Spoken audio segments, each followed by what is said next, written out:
Bienvenue dans cette première capsule sur la transformation physique.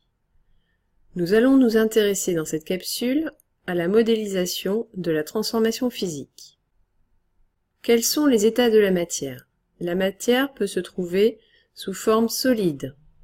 Les molécules sont alors ordonnées, très rapprochées et liées.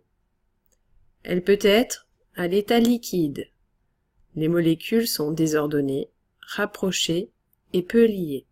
Enfin, la matière peut se trouver à l'état gazeux, où les molécules sont désordonnées, espacées et très peu liées.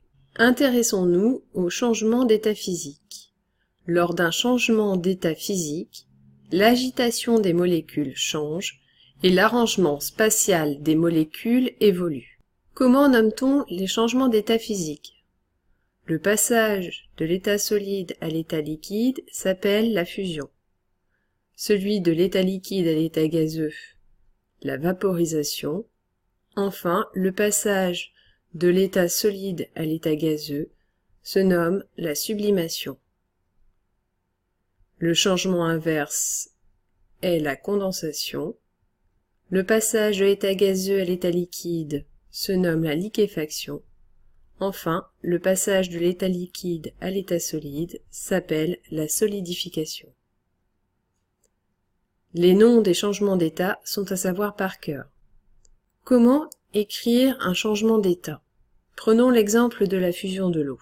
Il s'écrit H2O solide donne H2O liquide.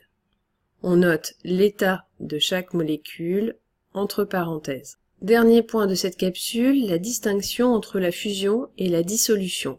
La fusion est un changement d'état physique. C'est le passage de l'état solide à l'état liquide.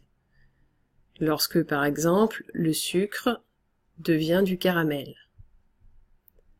Lors d'une dissolution, les particules sont séparées par les molécules de solvant. Elles sont dispersées dans le solvant.